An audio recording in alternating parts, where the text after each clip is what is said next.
911. What's the address of your emergency? Waukesha County, Lindy. I'm transferring over a caller on Big Bend at the dead end just south of Rivera. And he came upon a 12-year-old female. She appears to be stabbed. She appears to be what? Stabbed. Stabbed? Correct. Okay. Are you still there? Yes. Hi, sir. So are you with this 12-year-old female? Yeah, she says she's having trouble breathing. She said she was stabbed multiple times. Stabbed multiple times? Yeah. Okay, sir, are you with her right now?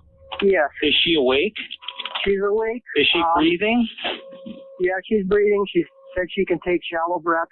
She's alert. Okay, stay with her. We're sending the police department. Don't hang up, okay?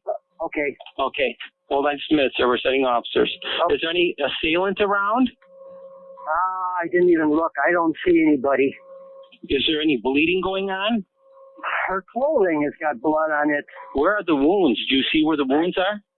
No, I don't know if I should be rolling her over and checking or not. Okay, just stay with her and just let me know if she's conscious or alert or stops breathing or anything. Hold on, I'm going to talk to the ambulance. Police are also en route. I'm bothering you at all? You want shade? Okay. Who did that to you? Or don't you want to talk? If it's better not to talk, then don't talk. With your energy. This is the moment everything started to fall apart. It was May 31st, 2014, a warm, ordinary day in Wisconsin. Nothing about that morning seemed unusual. That afternoon, 3 12-year-old girls met up like they always did. They weren't strangers. They were friends. They decided to go for a walk into a nearby park. But what they didn't know is that this wasn't going to be just another walk. Something had already formed in their minds, something they believed was real. As they entered deeper into the park, the trees got thicker, and the noise of the outside world started to disappear.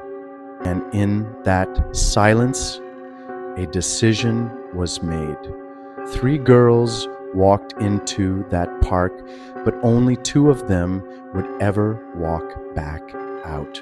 Morgan Geyser, Anissa Wire, and Peyton Leutner, 3 12-year-old girls, who, on the surface, looked completely ordinary, best friends. Or at least that's what it seemed like. 3 girls, same age, same school, but only one of them would survive what was coming. It didn't start with violence, or it didn't start with danger. It started with something much more ordinary, a story, and that lived on the internet, on forums, hidden threads, and creepypasta websites, a fictional character known as Slender Man. For most people, it was just a story. But for 2 12-year-old girls, it became something else, something real. The line between imagination and reality started to disappear. And once that line is gone, everything becomes possible. He's this tall, faceless man who preys on children.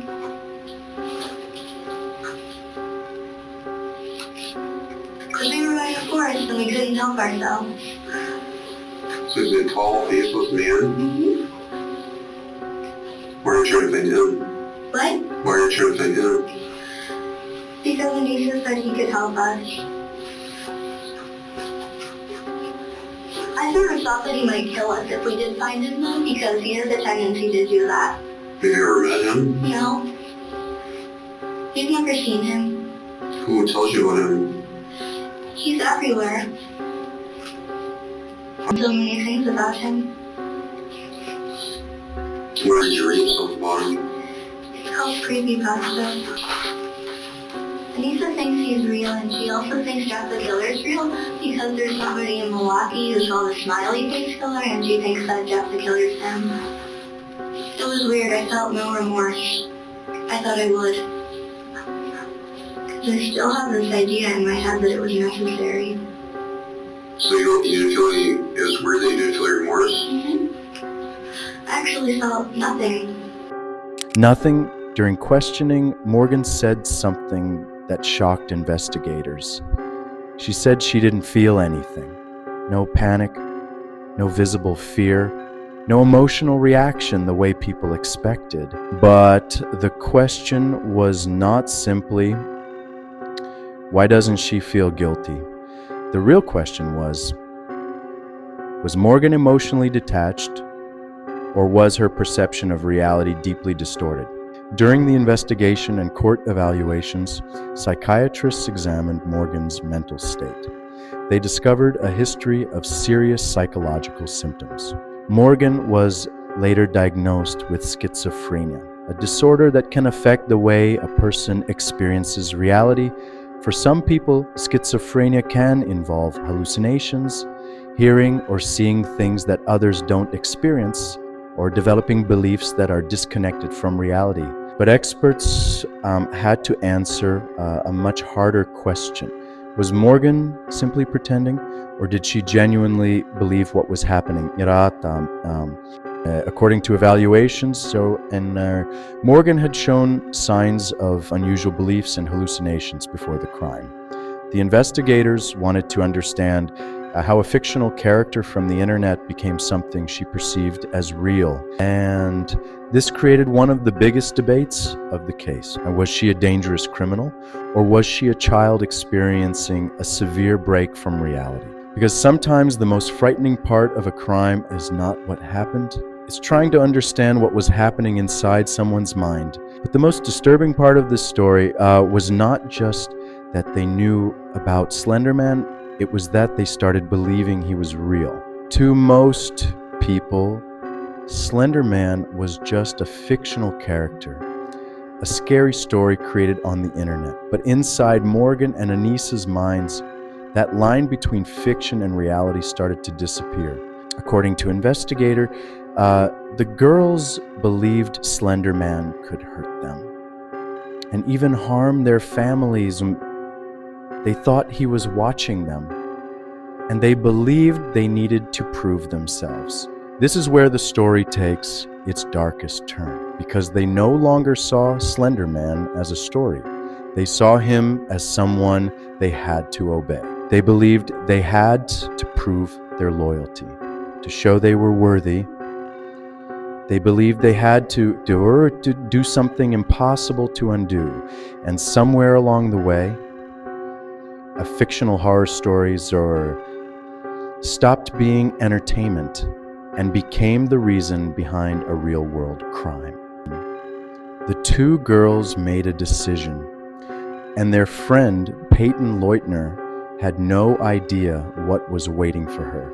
The three girls walked deeper into the woods, away from the normal sounds of the park, away from the people around them, to anyone passing by. It would have looked like an ordinary afternoon, but something was already different. Because one of the girls was carrying a secret, Peyton Leutner trusted the people beside her. They were her friends, the people she believed would never hurt her. But in that quiet part of the woods, everything changed. The person she trusted became the person she needed to survive. But what happened next is the reason this case became unforgettable. Because Peyton did something no one expected. She survived. Alone, injured, and far away from help, she kept moving. She made her way through the woods, searching for one thing, a way out. Every step was taking her closer, not just to safety, but to the chance to tell the world what happened. Eventually, she reached the edge of the woods. A passing cyclist noticed something was wrong and immediately called 911. On the other end of that call, a dispatcher heard the details of a story that would shock an entire country.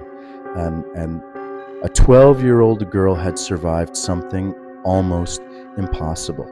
But while Peyton was fighting to survive, police were about to discover something even more disturbing, the reason why it happened. After investigators uncovered what truly happened in the woods, one question remained in the minds of millions of people. How could two 12-year-old girls become involved in such a disturbing crime? In 2014, the quiet city of Waukesha, Wisconsin, suddenly became the center of worldwide attention. A case that first sounded like something from a horror story created online had now become a real criminal investigation. Reporters gathered outside the courthouse. The public wanted answers. What happened inside the minds of these two children? Do you know what happened to Bella? What happened to Bella? Is Bella your friend? She's not Anissa. She's the one who was stabbed. Stabbed? I'm not really sure. Is she dead? I don't know. She was taken to the hospital. Maybe no. What? I was just wondering. Although mostly. You kind of try to get underneath your nails here a little bit. What are you doing? This is a DNA swab. This is just starting to see like maybe who you're around or who you touched a little bit earlier today. Because of the seriousness of the crime, prosecutors argued that Morgan Geyser and Anissa Wire should not be treated like ordinary juvenile offenders. Instead, they were tried as adults. The decision created a nationwide debate. Should a 12-year-old child be judged by the same standards as an adult?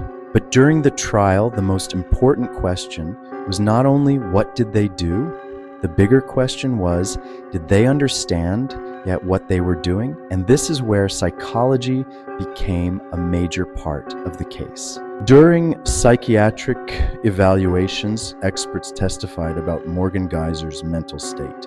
According to mental health evaluations, Morgan was suffering from serious psychological problems, and she was later diagnosed with schizophrenia. Her defense argued that Morgan had a distorted perception of reality at the time of the attack, influenced by intense fears and beliefs that affected her ability to understand the consequences of her actions. The argument was not simply that she made a bad decision, but that her mind was processing reality in a different way. In 2017, Morgan Geyser pleaded guilty to attempted first-degree intentional homicide. However, the court determined that she was not legally responsible because of mental disease or defect. Instead of being sent to a traditional prison, she was committed to a psychiatric institution. She received an indeterminate sentence of up to 40 years. This meant her future release would not depend only on the passing of time. It would depend on psychiatric evaluations, treatment progress, and decisions made by the court. If experts determined that she was no longer a danger to society, she could seek conditional release. Anissa Wire followed a different legal path. She pleaded guilty to attempted second-degree intentional homicide. The court also found that mental illness played a significant role in her actions.